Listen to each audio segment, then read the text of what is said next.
老会儿给你放个炮。好。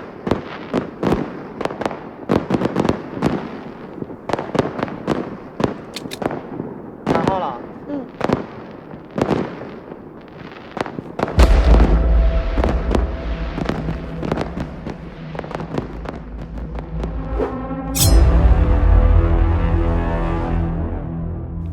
朋友们好，我是囧森，欢迎来到观影说案。刚才咱们看到的这个片头呢，是我从电影《天注定》里找了一些片段来混剪出来这么个片花。因为咱们今天要聊这部电影，但是这部电影呢上映都过去10年了啊，时间稍稍有点久远。我是希望这个片花呢能给大家再加深一下印象。那没有看过这部电影的朋友呢，也能顺便提前感受一下这部电影的风格和气质。那我认为这还是一部非常棒的电影。这部电影的导演呢是贾樟柯啊，同时也是编剧。电影的故事呢取材于曾经轰动中国的4个重大的案件啊，分别是胡文海案啊、周克华案、邓禹教案以及富士康的群体跳楼事件。电影是采用了单元式来分别用4部分来讲述这4个案件的。那么咱们今天就从电影的第一部分开始讲起。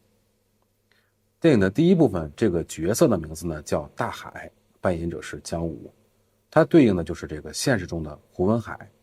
在电影里面，大海这个角色呢比较具有正义感，因为看不惯以村长为首的这些村官与煤老板的这个权钱交易呢，要为村民伸张正义啊，要找公平，经常呢缠着这些村干部要说法啊，搞得这些村官看见他都烦得不要的，都躲着他。组长，组长，吴景山煤矿承包给省里的时候说好了，每年都有分红。悄悄的吧，我没有时间跟你说。你不跟我说，到时候你跟中纪委人说。按理说呢，大海是为村民们谋取福利、争取正义的，可是村民们对他这个行为呢，却都不大支持啊，甚至还躲着他。所以大海呢，就像一个独行侠一样啊，一个人在战斗。那么最后也是因为申诉无门，再加上受到了一些侮辱，在他看起来很大的侮辱，最终走向了这个杀人的道路。咱们坐下来。导演在电影里面也是用了各种各样的手法来塑造这么一个英雄好汉的形象。那这个呢，就与现实中一部分人对于胡文海的评价就比较吻合。在现实中呢，有些人认为他是杀了贪官的英雄，甚至还为他写了赞美诗。虽然导演在表面上塑造了这么一个英雄好汉，但实际上导演对于这个案件的本身应该是十分了解的，因为他在用各种细节来尽量的还原原型人物的性格本身。比如大海的第一次出场，大海的第一次出场呢是在一个车祸的现场，我们能看到一辆载满西红柿的大卡车侧翻了，西红柿撒了一地，这个司机当场就死亡了。而大海呢恰恰就在现场，可是他冷漠地看着这一切，那面部表情就显得很无所谓，甚至手里面还在把玩着一个西红柿。那通过这些细节我们就能看得出来，大海这个人物呢，其实他对于别人的生命是比较漠视的。那这个就与现实中的胡文海的性格就比较一致。胡文海也是对他人的生命比较冷漠，所以他去杀人也并不是什么激情杀人，而是有预谋的谋杀。那至于为什么杀人呢？电影和现实大的方向是一致的，但是有很多的不一样的地方。在电影里面，大海的这个人物动机呢就很单纯，就是因为看不惯这些丑恶现象而为之。那这个就跟导演的过往作品就有些不一样。贾樟柯导演呢特别擅长去展示人物性格的复杂的一面，比如他的早期作品像小五三峡好人山河故人，还有这个后来的江湖儿女，这些作品里的人物在行动或者做某个决定之前，导演都会先进行大量的铺垫不论是从客观环境还是人物内心的变化，都会展现的比较细致，那么人物看起来也比较立体。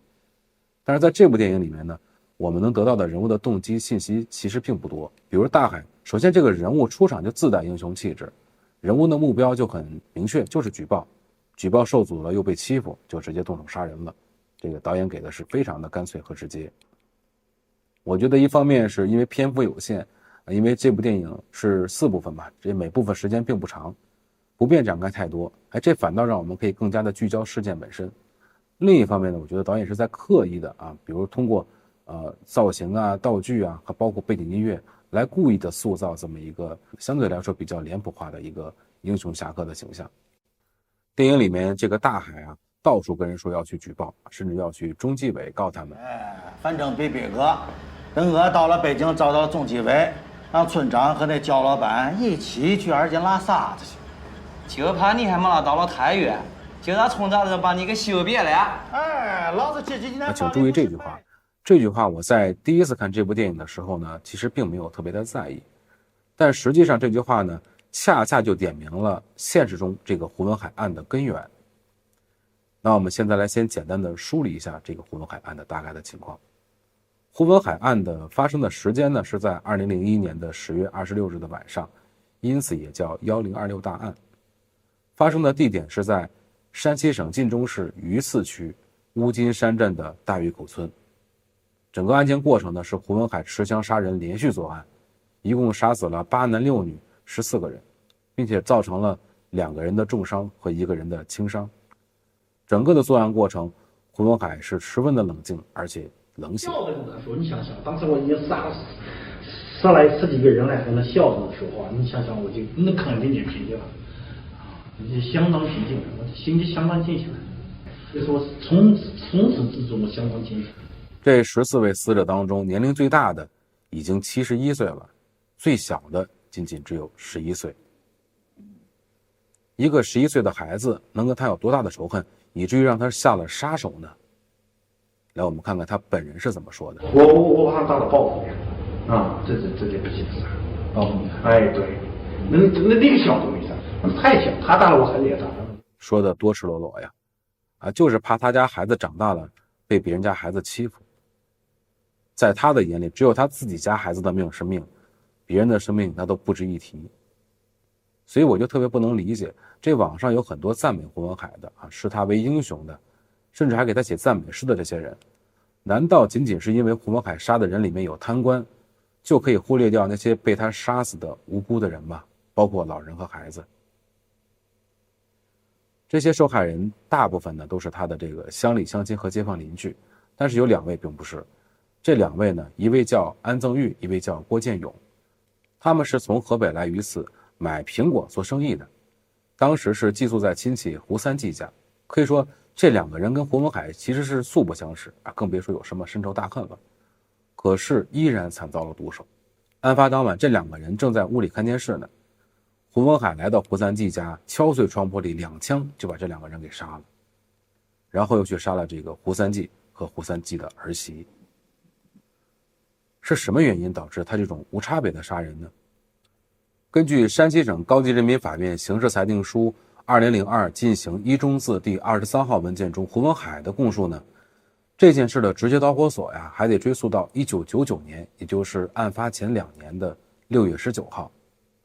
刑事裁定书里是这么写的：胡文海因浇地一事与本村高银书、高延堂兄弟发生口角，胡文海的头部被劈伤。胡文海认为此事系村干部胡根生、李立生、刘海生等人背后指使，遂生报复之念。这里面说的这个胡根生呢，是前任村支部书记，这李立生呢是时任村支部书记，也就是案发时候的这个村支部书记。而这个刘海生呢，是大峪口村的煤矿的承包的矿主，他们的名字都比较像很难记。那是因为在中国北方，尤其北方的农村一个村的村民7拐8拐呢，都能找到一些亲戚关系，所以呢，他们在根据风俗起名字的时候呢，都会带本族人的一个字，比如这个生字。那当然，这3个人是不是亲戚呢，我就没有去细查。但是我们接下来会聊到胡文海还有一个弟弟叫胡青海都在一个海字。当然这是题外话了，咱们回来继续聊咱们的案件。胡文海的头部被高氏兄弟用铁锹劈伤了之后呢，就产生了这个报复的心理。在电影里面呢，这个大海也是被人用铁锹打破了头。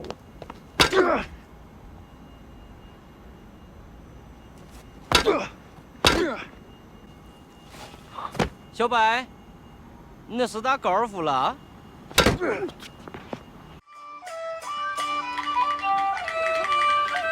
老高回来没啊？你叫我谁？老高嘛，现在大家都叫你老高，高尔夫，你不知道？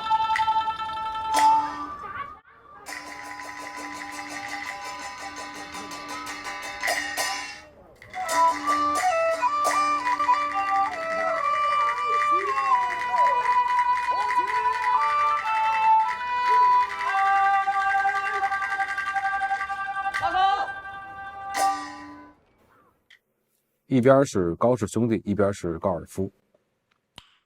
Nice。胡文海认为这个浇地事件呢，肯定不是一个偶然事件，一定是一场阴谋，肯定有人要害他。于是他就开始观察，通过他的观察呢，他发现这个高氏兄弟的其中之一高延堂呢，连夜就离开了大峪口村。因为这高氏兄弟呢，他并不是大峪口村的原住民啊，他们是外来户。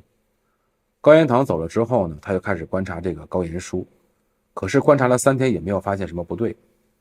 但是他却发现了这个胡根生和刘海生呢，每天都去李立生家里面去，但是具体去干什么他不知道，他就觉得这里面肯定是有阴谋的，他们一定在密谋什么事情。过几天我就观察高延在他的居地里面跟了他3天，后来我就不看他了，我就观察他李立生家。我站在西梁上，我屏幕之地下，我就看那个高李立生家。李立生当初是书记，每天胡根生、刘海生每天都去了。当去干什么都他不知道，每天都去。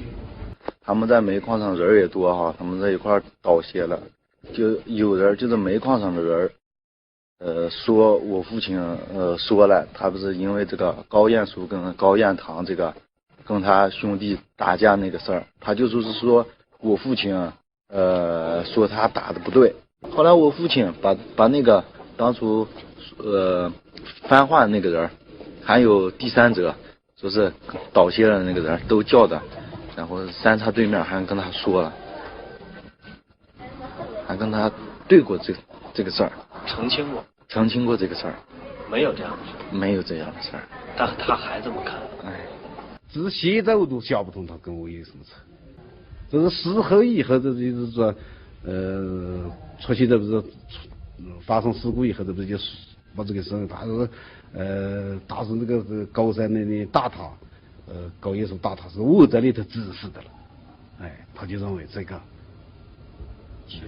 其实我就知道不知道那回事，他那边酒店跟高家弟兄们打架，我就不知道那回事，我是后来才听说这个，因为这个高山是李立生家姐夫，哎，这个你后来听说过，他是去留他，也是没事了。哎，还给他拿着钱呢，他说没有钱，你买的车的，这不是这没事了，没事，咱们后来就是最后个才听说是，哎，这个打他不是说是无意的，因为酒店这些是骂他打的，而是有人指使的，专门杀他的，说是再去。那他是不是一个心胸挺狭窄的一个人？肯定是那不是他就不可能抓一个正常人，你不可能你随便我直接认为是什么就是什么。不可能，你冤枉人家是这样的。可以看出胡文海这个人的猜忌心极重啊，性格还很暴躁。早在上个世纪80年代呢，胡文海就是因为打架被山西省第3水文勘察队给开除了。开除之后呢，他也一直无业在家啊，一直到了1993年，胡文海有这么个机会呢，就承包了大峪口村的煤矿，而且当时给他办理这个村支书呢，就是他后来要杀的这个胡根生。胡文海的这个承包期呢是3年。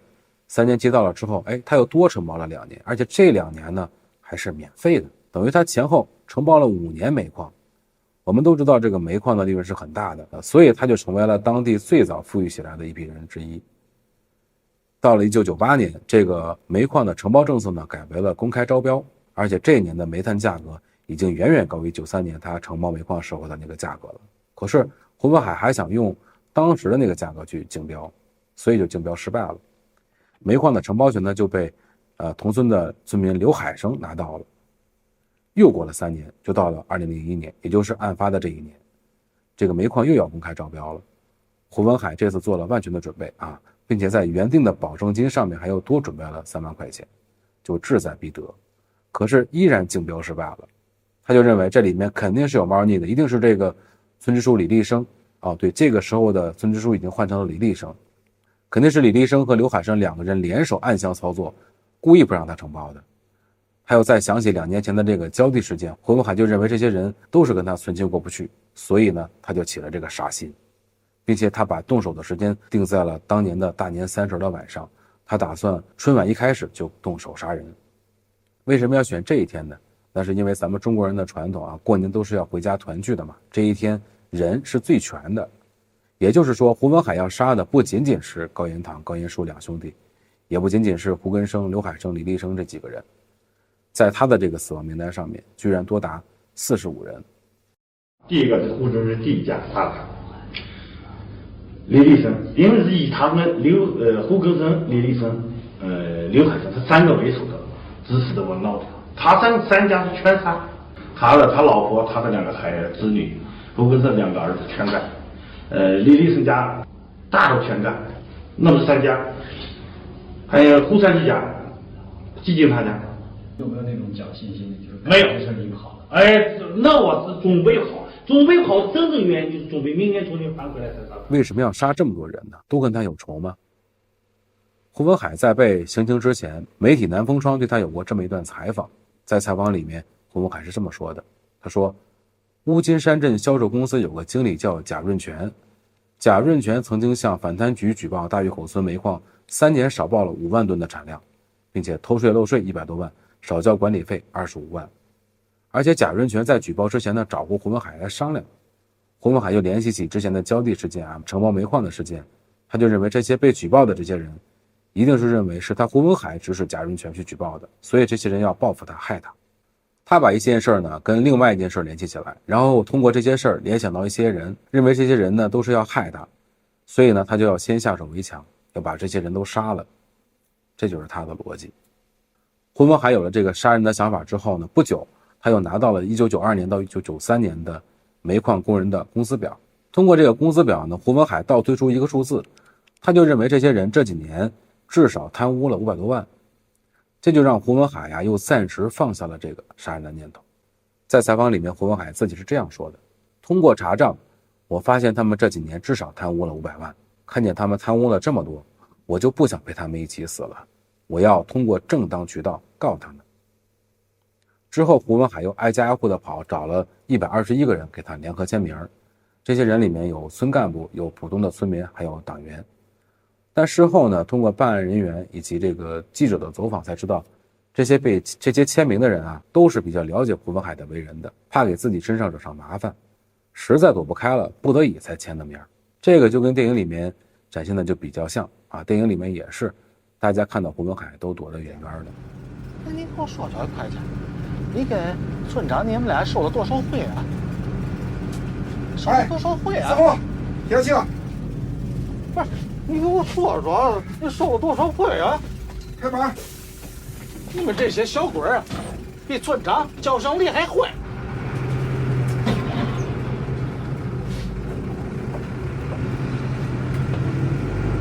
听我说，你听我说。胡文海准备去举报，开始收集证据。贾润全得知之后呢，又来给他传授经验，并且说：“文海啊，你在村里承包过煤矿，知道的比我多，可别像我一样告了没有结果。”他说的这个你知道的比我多是什么意思呢？首先，胡文海承包过煤矿嘛，当过煤矿的矿主，确实也算是一个业内的人士。其次，我想胡文海在承包期间呢，有2年是不要钱的。那么如何才能做到拿国家的财产来免费承包呢？那这里面的七七八八的事儿，胡文海自己十分的清楚。再加上这些天他收集的这些证据呢，他就更加的笃定，自己一定能够通过举报来复仇。据挂好信，寄哪了？北京、中南海、中纪委。具体的地址和邮编。北京、中南海啊？不行，得有具体的地址。少废话，北京谁不知道中南海啊？胡文海拿着这些证据呢，开始逐级上告啊，一路从镇告到区，又从区告到市，最后告到了省里。他主要走的是2条线，一条是纪委的线，一条是公安的线。但是无论他告到哪一级，最后这些举报材料都会打回到2个部门来处理，一个是这个乌金山镇的镇纪委，一个是榆次区的公安局的经侦大队，但最后都不了了之了。这胡文海曾经说呀，说当时纪委有一个姓崔的书记啊，崔副书记曾经跟他说，我不管你告到哪儿，我不给你办手续，你也没办法。这一下就把胡文海想通过举报来复仇的这么一条路呢，给堵得死死的啊，让他心里边很憋屈。难道就是因为这个原因，才让胡文海把本来已经放下的屠刀又重新举了起来吗？那咱们今天确实时间不太够了，咱们留在下期继续来聊电影《天注定》里背后的真实的胡文海案。那么顺便也说一下，我作为一个做节目的新人呢，肯定有些地方做的还是不够好的。那么欢迎您在评论区里面多提宝贵意见，也欢迎您的订阅和关注来见证我的成长。谢谢您啊，再见。